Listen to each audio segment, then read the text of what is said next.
I hear you. That's good. I hear you. There it is. Hello. 87,000 people. The amazing folks of the Sanctuary Discord channel. What's going on, everybody? Welcome, welcome. We decided to come in a little bit early. Couldn't hold in the excitement. I think I do want to see. Just trying to pull up the chat here. Just so I can see what's going on. Apologize early. You're Some kind of people are dealing saying no with volume. my. Can they? You guys hear? Yeah, I'm looking at chat to see. So if you guys need, you can always pull out the chat on the side. Already seeing some epic gifs. First thing I saw was a cat getting yeeted from a tornado. So that's great. And yes, Slovaki, you're right. That is Spirit Bjorn. He is joining us today.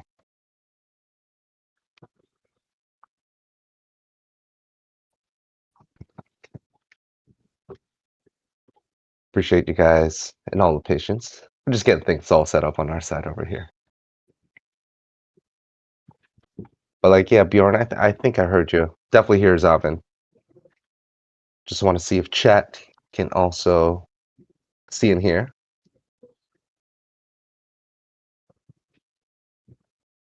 But you know what? Let's break the rules a little bit. I always say 11. We're just a bunch of people who like video games and want to talk about them. And we can get things started. I mean, you know, let's save the time for all the cool questions that'll come in. We could just do a quick round of introductions. But my name's Rich Mantegi. Some of you may see in some of my posts as Filthy Rich on Blues. I am the lead community manager for the Diablo franchise. So I have the pleasure of doing things like our patch notes updates, hotfix updates, but also some cool stuff behind the scenes for, you know, just bridging the gap between these awesome folks like Zavin, Bjorn, and the rest of the team to all you awesome people out there in the community. Sanctuary chat. I'll go short. Why not? Hi, I'm Zavin. Why not? Associate Game Director on Diablo IV: Lord of Hatred. And I get to work with a bunch of awesome people making a killer expansion. And I cannot fucking wait for you guys to see it. That's how we're doing it. 11 on the dot. Drop the F-bomb. Let's go. Bjorn. Run it. Run it. Yeah, hey, I'll be more Bjorn careful. Mikkelsen, class designer for Diablo 4. Worked on the Warlock, if you can guess. Right. Last time we seen you was for Spirit Bjorn. Played a whole lot of it. We hit for a lot. Loved it. But all right, so what's going on for today? I mean, most recently, yesterday was a pretty big moment for us. We got to showcase a whole lot of stuff within the world of Diablo. You know, from updates for Diablo 4, for DI, and then a little bit of that magical sauce for D2R. Really great updates, but kind of like focusing on what we're going to be doing today. You may have questions. And I know the Sanctuary Discord really just is the home for a lot of discussions for all things D4. We have the pleasure of having some extraordinary folks who could speak on behalf of the content. And Spotlight kind of started and sparked a lot of the thinking across communities. So we've been monitoring chatter across places like forums, Reddit here, and want to make sure that we can attend to those things. The tone here is super casual. We might not have the answers for everything. We might even make the mistake of sharing too much stuff that we probably won't. But hopefully we're trained enough. We have awesome people watching us in the background. I can see them all up in my chat, just making sure that we follow by the rules. But the main thing here is, you know, ask your questions away. Obviously, there might be questions that we can't answer. We're not going to be able to answer everything because I think for today we have a time slot of 30 minutes, but we'll do our due diligence. We see some amazing people in the community and in chat that I'm seeing from the audience over here. And I think to kick things off, we're just going to scan right through things. So, I mean, I'll as I prepped to pull some questions from chat, Zalvin, Bjorn, how's everything been since the announcements from Spotlight? What have you seen? It feels good to talk about a lot of this stuff. You know, at a certain point you're just too excited and you want to just let the world know what's going on. So it was a big moment, I think, for the team, having a bunch of their stuff be seen finally by the public and have more details shared. And we have more details to share, but it's good to have a big chunk of that information out now. Everything's feeling good. Yeah, it's awesome getting to see everybody react to it. Such a crazy announcement trailer. It's nice to finally be able to say Warlock like in public, which is really fun. So that's nice. Oh, sorry about that. All right, let me just jump right into some questions. To make it super easy for everybody in chat, we don't want to ignore anyone. We really want to drive a lot of the conversation and questions around D4. Obviously, with D2R, so much excitement over there, but just to kind of like keep everybody focused and for us to be able to attend to you. Any questions around D4? Anything around that you've seen for Spotlight?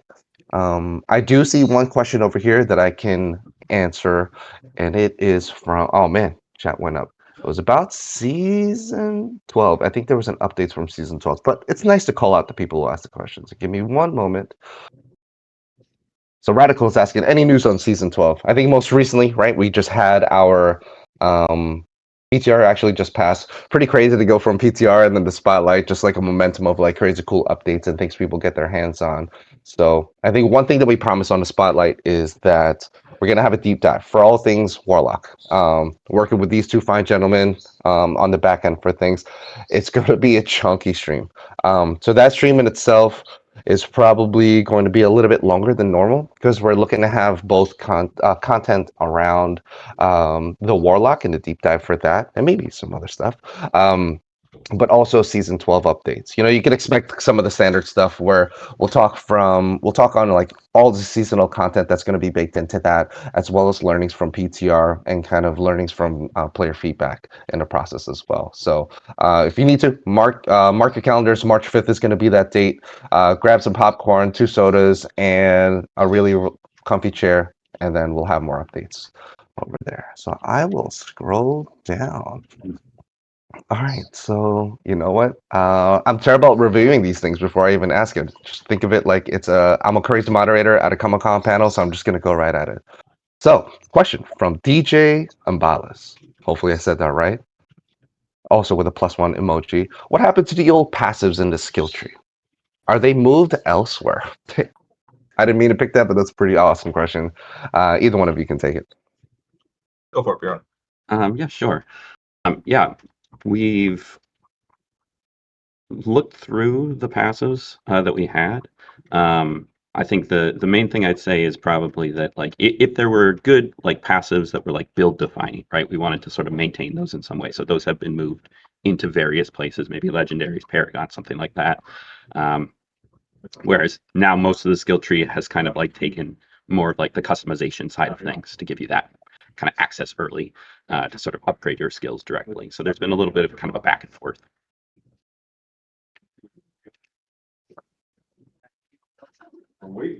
I got a feeling, Davin, that you maybe wanted to sprinkle some additional stuff in there, but Sorry, I otherwise, like aired out.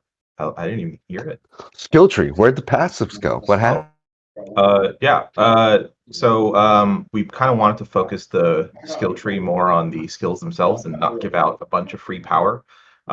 We kind of identified that as where do we want power progression to come from? We generally want it to come from things like items, finding cool stuff, and making cool decisions with crafting and things like that. And the other kind of weird thing is because of the disparity in where you invest your points and how you invest your points, where players are in their journey was kind of all over the place. If you knew to pick passives, you could be doing 4x the damage as somebody who wasn't picking the right passives. And that felt like a weird place for the problem with your build to exist. By kind of cleanly delineating it, it's like, okay, no, the skills is about customization first and foremost. It also means that when players are like, well, why am I not doing enough damage or whatever? They aren't looking across all these different parts of their character to see like, okay, where is the thing that's misconfigured? They can just say like, well, I'm going to go look at my paper doll. I'm going to go see, oh, my items. What am I getting? Do I need more and where do I need more? As opposed to having to constantly cross-reference between these things.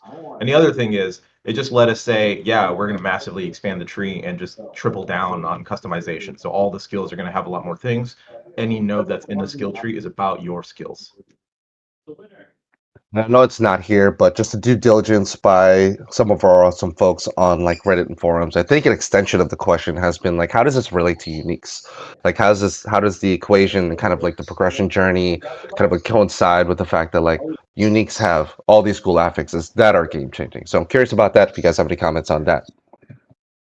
I'll throw out there that uniques are still uniques. They should still be a really cool moment when you get them. So we're not looking to erode like any of the general coolness that you get from this stuff. There'll be some tweaks here and there to accommodate a bunch of the other changes, but broadly speaking, when you get a unique, it should be able to do things for you and unlock new things for you to be able to do. And it's not just straight numbers get bigger. Awesome. Just making sure I'm muting over here. So apologize for the pauses. Oh, we got a lot over here. So Ignition has a lot. Hopefully you don't have anything that gets me in trouble. Um, you know what, as it relates, I think the first question from Ignition is, with skills on a new skill tree showing 1 to 12, does that mean you can't rank a skill over 12 ranks? Or is it like that? Or is that the 1 out of 5 ranks on today's skill tree? I guess you're just talking about like the call out for numbers and maxes and Oh whatnot. yeah, no, that's similar to the like if you look in your tree right now, you see 1 out of 5, but then if you get them from like items, like Other turns items, into a plus blue ones. number, and it's like you have additional from items, that sort of thing. And I also I don't believe 12 is actually the final number on that. I think that might still be in progress. I think this is a good question as well. His number 2, Ignition with just lightning rounds. Will legendary items still have aspects as a thing that differentiates them from rares? Yeah. The legendaries still have aspects. We still have aspects. We are changing a bunch of aspects, and obviously we're adding some new aspects here and there. But yeah, legendary items are still in the game. They still have aspects. Changes TBD, right? Don't have a full list of things to talk about right now, but yeah, there'll be some changes, but they still exist. You know, and I can't help myself. Very smart with how you phrase the questions, Ignition. Since Spirit Bjorn is here, will Centipede Primary Spirit Hall get some love? For all you dot and poison lovers out there. I mean, all the existing classes are getting a lot of love, so I would expect lots of different updates across the board for both skill tree and probably some class hall stuff. Nothing specific to announce for Spiritboard. Yeah, and I think for the folks at home, it definitely was one thing that we mentioned during the spotlight. Like the skill tree rework is introducing a slew of new change, like just overall changes. There was a number. I don't want to mistakenly call it out. Was it 80? Just kind of like something that Brent had mentioned, but just like Just yeah, this introduces throw a the lot meta of new out. skills. Like it doesn't just throw it all out. Like all this stuff is gonna be kind of rebuilt and redefined going into Lord of Hatred. All skills are getting love, including ultimates, like everything. All right. Well, you know what?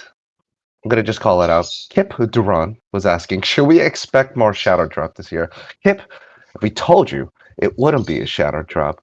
But in the chat, I'm just curious how things have been. You know, we've been doing a lot of the shadow drops, obviously with TJ's Paladin yesterday. Um, Community here has been. It's always nice to be able to see some of the feedback and try to like, if people are liking it, maybe we can incorporate some of that stuff. So yeah, if there's lots of feedback. We have a lot of people, even internally, that are just watching from over here. So I am kind of like stuck on the question so I'm going to skip maybe 10 rows down and look. Okay. I don't have bosses around me asking just to make sure I ask the right question. So this is about loot filter. I think we can talk a little bit about this question from the roll. The loot filter can be salvaged automatically. So I guess just asking, like, is there anything around loot filter and auto salvage? I would assume. Good question, Doral. So this is gonna be like kind of a complex answer, but I'm gonna start with why the heck does the game have salvage? Just period. Like why was salvage ever added? Was so that when you pick up an item, there's value to you picking up that item, no matter what. And it was like, okay, well now yes, you're picking up crap, and you're gonna, this is a bad item for me. I don't want it. But at least the act of picking it up can become materials that I can then go and at the time in Diablo 3 take the Hadrig or whatever. So adding a loot filter is just kind of a moment for the team to re-examine this flow in particular. If we're saying, hey, what we want is the users, right, the players to decide what it is that they want to pick up, then we don't necessarily need to incentivize you to pick up everything all the time anyway. And so what that means is, no, there is no auto salvage, and a bigger piece of that is we're trying to do away with saying salvage is a requirement at all levels of play. Maybe it's something that you can do in the very beginning of your item journey, but it's not necessarily something that needs to last all the way to the end of pinnacle content. At a certain point, you don't need to be picking up everything just to fill up your bag and go to town. You can say, well, yeah, I don't want to see that stuff. I'm going to turn off these things using the loot filter so it doesn't clutter my inventory at all. And then I'm going to have the things I actually care about. I'm going to pick those up, right? And you are basically determining what is valuable to you already. And so we're just going to say, yeah, trust the player. They know what they want. Let them pick it up. And this also means that we generally eliminate a lot of the weird friction you get from a town loop. My bag is full of things I don't care about because that is what I need to do to get my salvage mats all the time. So then I'm going to go salvage. So it's not that we don't want to do auto salvage. It's that we don't want salvage in the game if it's not actually serving its core purpose, which we are kind of doing away with. So there's a little bit of salvage, but it's not something that's going to affect, if we do this right, it's not going to impact anyone late game by the time they're using a loot filter. Like an extension of a question around loot filter, and I think comments that we've also seen yesterday is that the demonstration during the spotlight video actually had some of the loot filter gameplay embedded in there. By the way, folks, there will be some stuff in there that is like still in development, so what you're seeing may not be final. But Valkyrie actually has a good question, and I've seen this a lot pop up on places like the internets. Loot filter snippet was shown had filtered out grayed out items. Is there an option to remove the text completely? Particularly users worried about the screen clutter. Yeah, that I don't actually think what you were seeing was grayed out items. I think you were seeing items not being highlighted. I got to go take a look at it. But yeah, it's not highlighted. Filter means filter. You can't interact with the thing. It's on the ground. Yeah. Awesome. Yeah, so it's there, just not highlighted. But again, maybe something that'll be different once we actually see it, once it's live, because the video content may have been still in early development for some of the things. All right, there are more scrolling. Okay, we have more questions around uniques. But here's one around sets. So Aoi Miku, the first paladin, good name, has two questions, but I'm going to pull out the second question. Sets in D3 generally define what could or could not be played, as this was one of the reasons stated to why sets didn't come to D4 right away. Oh, it's getting spicy. What steps did you take to finally be able to introduce them into the game without the side effect? Great question.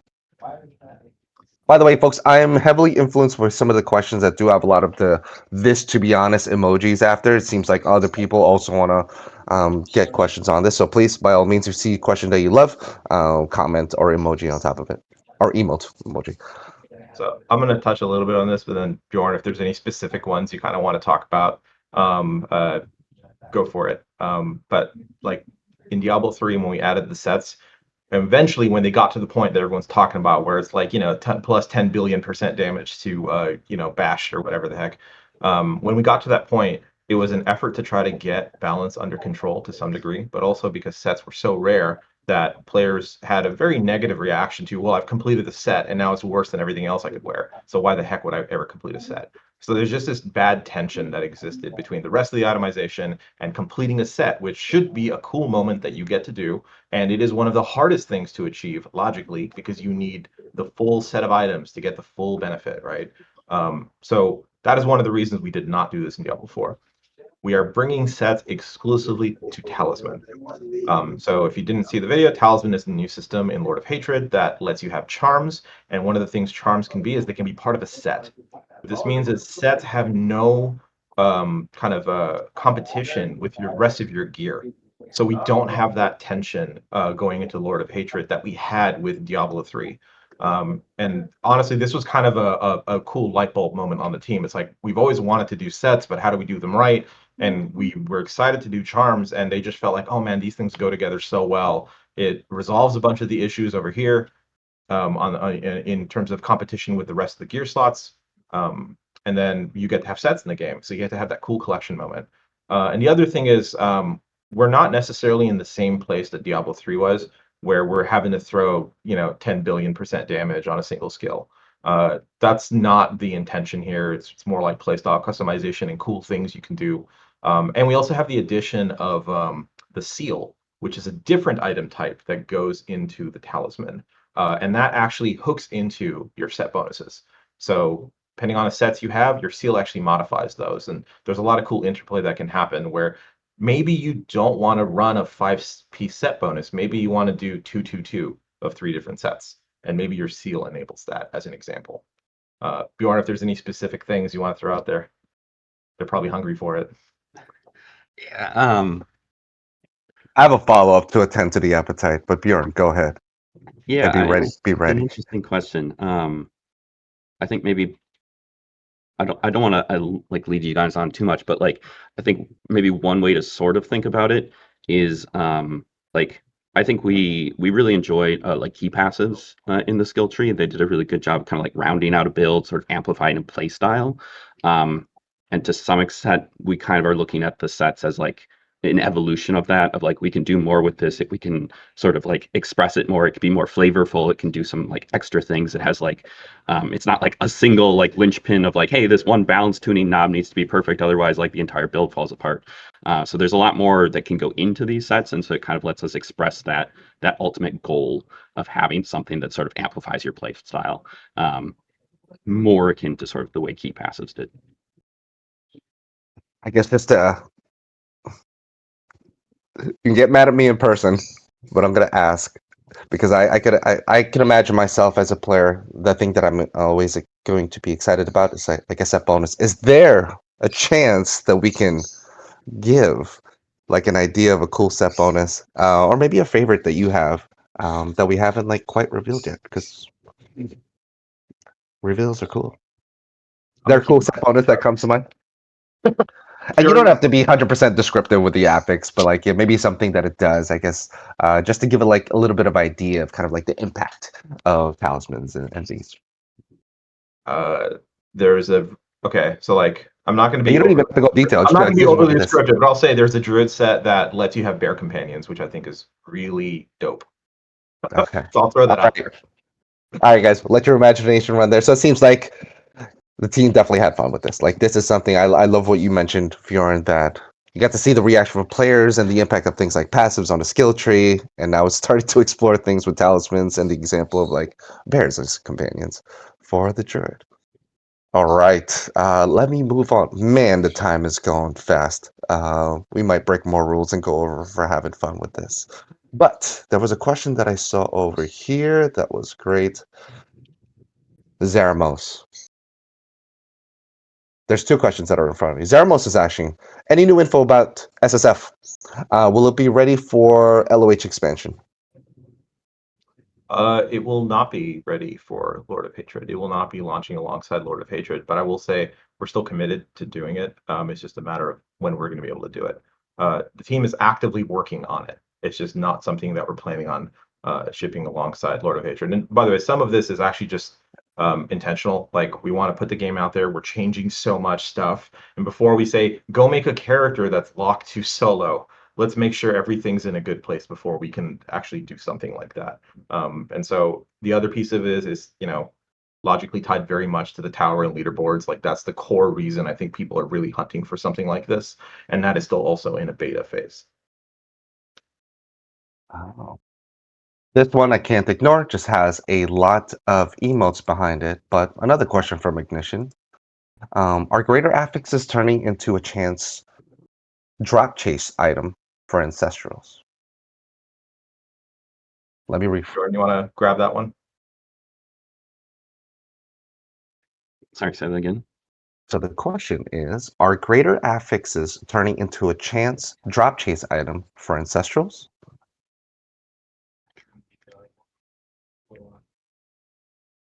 I guess it's like, yeah, RGA's turning into a chase item for Ancestrals with the changes coming in. Oh, he edited the question, said not guaranteed. If we need that rephrase, Ignition, I see you in edit right now. May need to rephrase it for us so it's more direct for. That. Not entirely sure. Okay, Ignition, I'm going to go to the There's a lot of changes coming, especially with Cuban stuff. So it's a okay, cool. Much bigger. Lots of different itemization stuff is happening, I guess. So not Awesome. totally sure. Sorry, Ignition, my bad. But if you want, just put the question up again. You'll probably get the same amount of emotes to follow up. All right, let's see here. Bear companions, scrolling down. Let's see here. Love the positive comments, but feel free to ask some of those questions. A lot of people commenting on SSF. Okay, Beat Dropper. I didn't even scan this, but I see 4 hearts behind it. So Beat Dropper for Maxroll is asking, will all those new systems planned for X2 giving more player agency, like the activity tree, Haragic recipes, talismans, and sets, will this give you the tools to bring back some of the most popular past seasonal mechanics? Damn! Well, such as witch tides, powers, chaotic, sanctify affixes to the base game. Loaded question. Fantastic. That is a question for the people. But if you needed, I can say the question again. So No, I can. So I'm not going to say specifically about, like what is a mechanic. I'm not going to say, oh, all of which ties in every part of it is going to come back or anything like that. But we are using specifically like the activity trees as an example, as a good way to bring back some things that had appeared in previous seasons. So a lot of this is on the monster side. So as an example, Lord Zier's Bloodseekers can ambush you in content if you spec your activity tree the right way. And they have a chance to drop his item pool and things like that.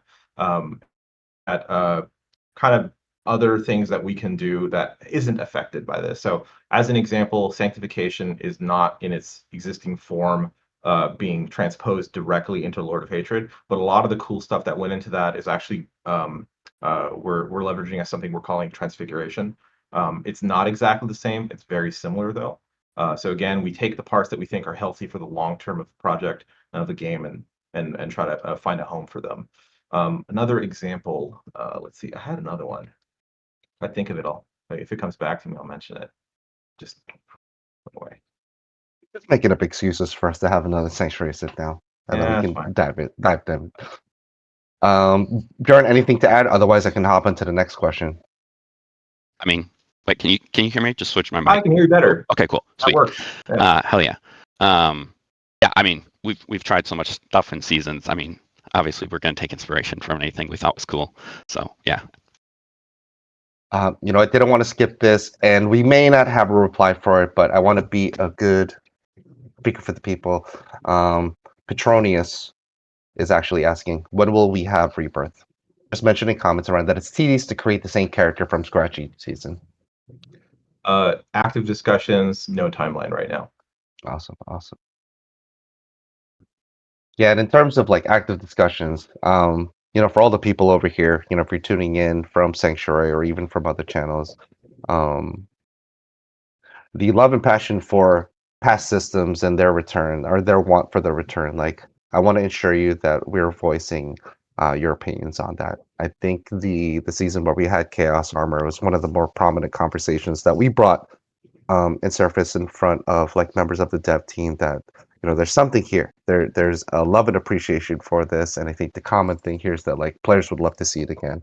And I can assure that the players over here that the dev team is hyper receptive to it. But obviously, we're planning down seasons down the line, and you to try and find a good spot for it. And Zalvin explained it very clearly. But just want to make sure that you guys know that we are being your megaphone. Zalvin's probably I'll annoyed as give a hell little for bit more me. color right now, real fast. So why do I say active discussion? It's because the two games are not identical in every respect. So we can't just say, "Oh, take that and put it here," and everything works the same way.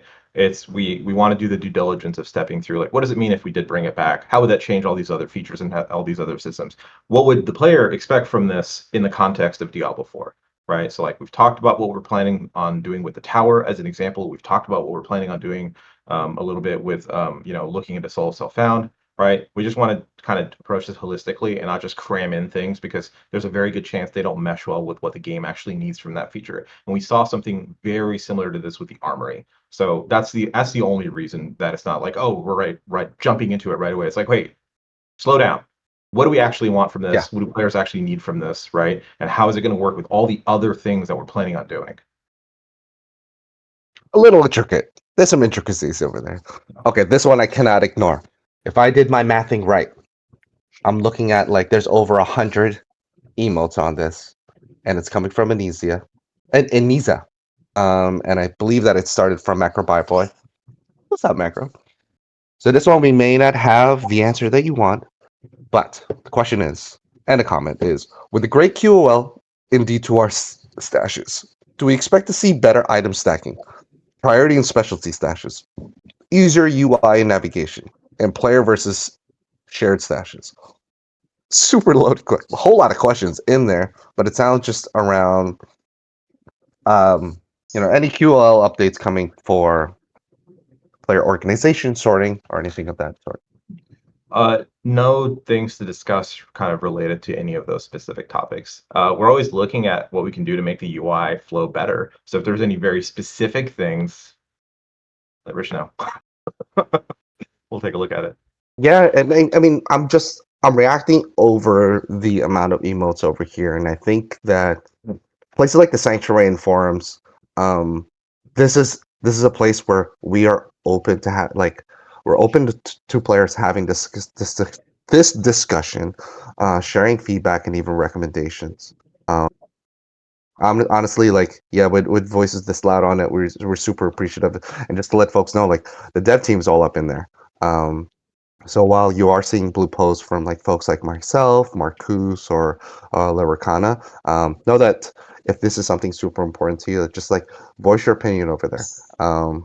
I'm glad that I can bring it up now. Apologize that we don't have like a specific answer for you, but just want to ensure that like you guys are being heard.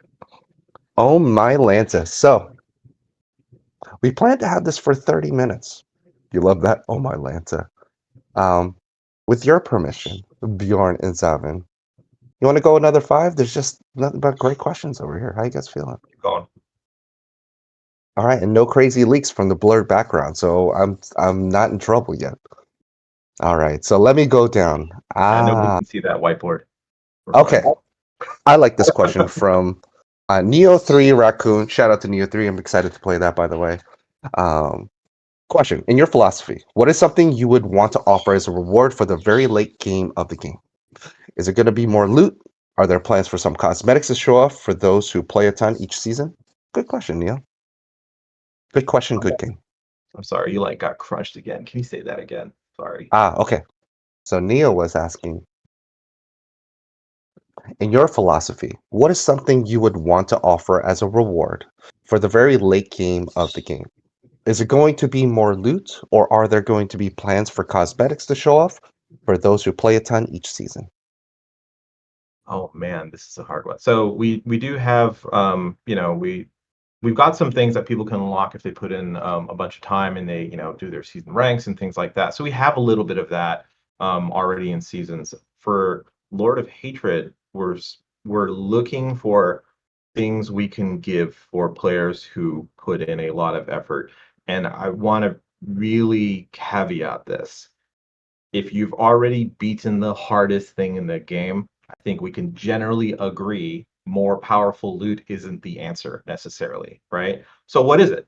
And so I don't have anything specifically to say right now, other than that's something that we're looking at. And whatever it is, I think it's more about bragging rights than anything else, because logically you've already surpassed everything that the game can throw at you. So we're looking for what those things are. We've done some things like this, like oh, you get a mount or a cosmetic armor or something like that, or a title or things like that. So we're looking for things like that to achieve the players who kind of go out of their way to, do everything they can in the game. But we know that there's some other parts of the audience that we can definitely serve better. Hardcore is an example, right? Like, what do we specifically do as an example for a hardcore player who does the craziest thing ever? So nothing specific here, and there's no guarantees, but it's something we're always talking about, because ultimately we want the game to feel rewarding when you play it. Awesome. Another question right now around plans and motivation. This comes from Icy Troll and Max Roll. War plans. Can you talk about what you're trying to solve with this feature, and maybe how you envision the end game to flow with Lord of Hatred? Thanks for the question.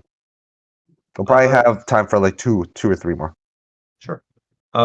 So when the game shipped, base game, we had 3 end game activities pretty much, and then we've added a few more over the seasons, and then we added more with Vessel of Hatred. And we always kind of think about Diablo as a whole as kind of this approachable game. And what we know is, as a result of making sure a lot of these activities have that level of approachability, they are sort of constrained in how deep they could be. So the activity trees and war plans is kind of an opportunity to say, like, hey, the events, no, sorry, the activities can develop and grow, and you can customize them over time, and you can add as much depth or complexity as we can put into the game. What that means is, for a new player walking at Helltide, they're not dealing with all this complexity right off the bat. But for everyone else, now you can have an end game that's kind of fully fleshed out. And the way we kind of described this very early on was giving players the keys to the kingdom a little bit, right? It's like, hey, you customize your character, go customize your end game, right? There's nothing wrong with that. And if we can do it in a way that doesn't become so overwhelming for, more casual players or people who just kind of relax, at the end of the day and not have all this crazy stuff, that's fine. We can maintain that. They can keep that. Everyone else who wants more, they can get more, right? And we can always offer more and kind of develop the additional challenge and complexity and depth in every activity in the game. I'm gonna rush And I through think this the one. other one was flow, right? Sorry, the other half of this was like, how does it flow, right? Yeah. Yeah. So, How does it flow with Lord of Hatred? yeah. So right now, we kind of think about, you have, we call it like the 7 activities, right? You sort of just play them based on what you think they might give you, and then on occasion we'll have a season that puts kind of a magnifying glass on this one or these couple or something like that. So what this means is, the 7 are just kind of floating around the game, and there is not something where it's like a very clear structure and progression to how I go through my end game that is present in the game that the player sort of opts into, right? They just kind of have to figure out, okay, what actually attaches to what now. How do I make sure I'm not wasting my time doing this or instead of that or something like that? So the idea with war plans is everyone could just kind of go through this new thing where you just select what activities you want to play, and we've got that kind of board that everyone's kind of seeing that you can like randomize, and it has options. It can grow as you play more, by the way. So it starts very small and then gets really big over time. And then we pair that up with some random rewards on top of what you would normally get. So it's always good to play through the war plan system. And then as you're playing the things via that system, you're getting experience progression towards the actual trees themselves, and lets you customize it. So we're kind of looking at this as a wrapper for the whole game. You can always play the war plan. You can always pick exactly what you want. If you don't want to play a Nightmare Dungeon, don't pick a Nightmare Dungeon. It's as simple as that. So we're not trying to force players and say, go specifically do things in this order, but we are trying to give some sort of structure to the end game, and then give a lot of cool meta progression that kind of goes with that. Thank you for that. Okay, this one's getting more. This might have to be our second to the last question, and I'm totally over time, but I feel like we're all having fun over here. Question. This comes from Evade GPT. Thanks for the question. Certain builds are reliant on passives in the skill tree, such as the Evade Spiritborn. Seeing as there is no actual skill tied to the build, have there been any considerations made for these builds? This is funny because when I was reading this, I was like, no skill? Like, what are you talking about, dude? Like, it's actually a skill. Like, you need some skills to play this, but he's talking about like actual skill itself, category and type, not actual player skill. So yeah, any considerations? Like, will we see Zoom Zoom builds? I think I love this build personally. This was super super fun. Had different kind of like moments in it, and I think we also got to see that in the community. So I guess they're just asking now, like, with all the new changes coming in, will we be able to see more builds similar to this? Yeah. Yeah, I think to sort of answer, I think both sides of that question. Broadly speaking, the philosophy with the skill tree changes, moving the passives, changing legendaries, uniques, all that sort of stuff, all of that is to still hopefully support any sort of like existing fan favorite builds, right? Like we want to be careful of that. So like that potentially helps advise like which things get moved where and how that sort of works, because we want all those builds to still work. It's more about just adding extra things on top of that. So like, I think you guys saw it probably in the reveal video, right? We've got like necromancer minions are like in the tree, so now you have like the ability to level those up directly, power those up, and customize those more, right? That sort of thing of like, hey, you should still be able to do an existing necro build with that, but now you have more options. So the same thing should be sort of with Spiritborn, that sort of thing. Like a lot of the passives in the Spiritborn tree even sort of helped sort of inspire the general philosophy of like how legendaries sort of work now and sort of be build amplifying and sort of enabling. Thank you for that. So, and you know what? To send us off, we have another awesome. Thanks to our awesome Anisa who pulled this again. Are there any more updates planned for endgame combat? Because after the recent combat changes with Combat Evolved, the early game combat feels great, but it really starts to fall apart in the endgame, especially when pushing the tower. Question originally sourced from Lord Sora. So we are actually okay. So there's a bunch of new elite affixes we added to the game. We are always looking at like readability of those. That's top of mind, right? Because we feel like often when we see like combat issues, it's like, okay, can you tell what's going on? Because if you can't tell what's going on, then who cares, what we do with the tuning if you still can't visually see what's going on. So we are looking at, what we consider potentially worst offenders and trying to figure out what we can do to make that clear, or if we need to change the mechanic to make it more clear. There's no specifics to talk about, but we are actively looking at this. And one of the kind of cool things about having the tower in the game right now is it puts a very big magnifying glass on things like this, where it's hard to ignore because it suddenly bubbles up to the surface, right? And it's not something that I think is necessarily easy for players to just avoid. They got to deal with it, which means the game just kind of gets better as a result, I think, by addressing issues that have such a severe impact on the tower.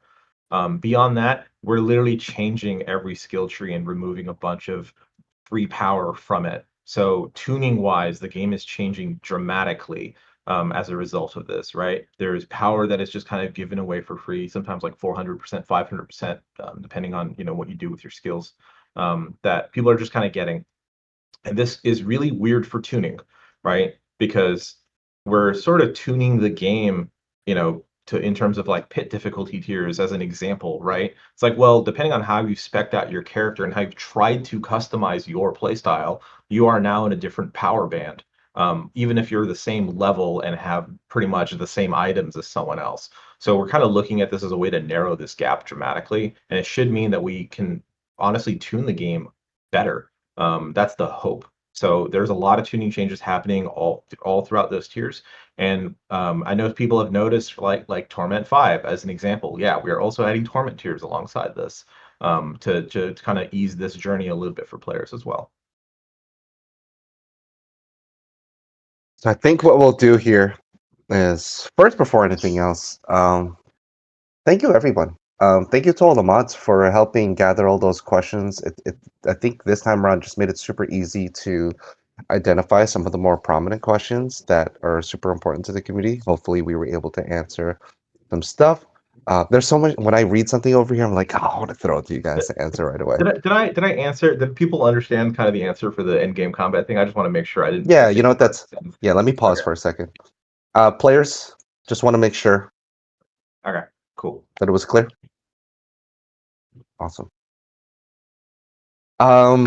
Before we dip out of here and go, Zalvin, Bjorn, just want to throw it to your way, just in case there's anything that you'd like to express or share to the awesome people that are tuning in here, or maybe watching in later recordings. Go for it, Bjorn. You go first. Yeah, I mean, hey, tune in March 5th to learn more about Warlock. It's hey, I want to talk about Warlock too, guys. So hit me up then. But yeah, looking forward to it. I can't wait to see what you guys do with the class. I think it'll be really exciting. I think it's a fantastic expansion all the way through. We're talking so much about the systems and features, but honestly, whenever this is out, I hope everyone just kind of goes to Scovos, plays through the campaign. When all is said and done, just go relax, go fishing somewhere in Sanctuary, and have a blast. Every part of this is feeling good for us right now, so we hope you guys feel the same way when it's out. Awesome. For my side, just giving thanks as well. Obviously, with new formats like this, with Sanctuary Sit Down, we're always trying to learn from everyone. Would love to get any feedback on things that we could do better for folks. We're trying to find a balance between this and the developer updates. Obviously, you guys have seen that we've been doing a lot of the pre-recorded bits to kind of like dive deep and be really explicit about the information that we've read is super important for you guys. Like less filler. Like let's get to the nitty gritty and actually let's get a little bit geeky. I was gonna say bad word. I was like this is a place where we're permitted to get geeky because we're not bullshitting with airtime. We're not just filling the air with a whole bunch of like overly fluff stuff. Like you want percentages, you want this and that. Like we'll give it to you. And I think this is a place where we can write the checks to kind of like have a little bit more fun, be a little bit more open, probably answer the questions that normally wouldn't be able to get surface in any other areas. But yeah, things like duration, like should this be 30 minutes, 45 minutes? Learning now that 30 minutes kind of might be a little short, but appreciate you all. Thank you for tuning in for this episode of Sanctuary Sit Down. Big appreciation to the mods and Sanctuary Sit Down. Again, a lot of stuff was announced yesterday. If you're a player of Diablo games for Diablo Immortal, D2R, and D4, a lot of awesome stuff. Looking forward to seeing everyone on D2R if you're into it. If you're on Twitch, don't forget about our most recently released badge. Subscribe to a friend that plays D4. Yes, I know it's a pain that it doesn't exist for the D2R category. You can blame me for that. But I'll find a way to do it better in the future. But thank you guys. Look forward to catching up. Mark your calendars. March 5th. Cool stuff's on the way. Have fun, be safe, and get all them loots. Catch you later, folks. Peace.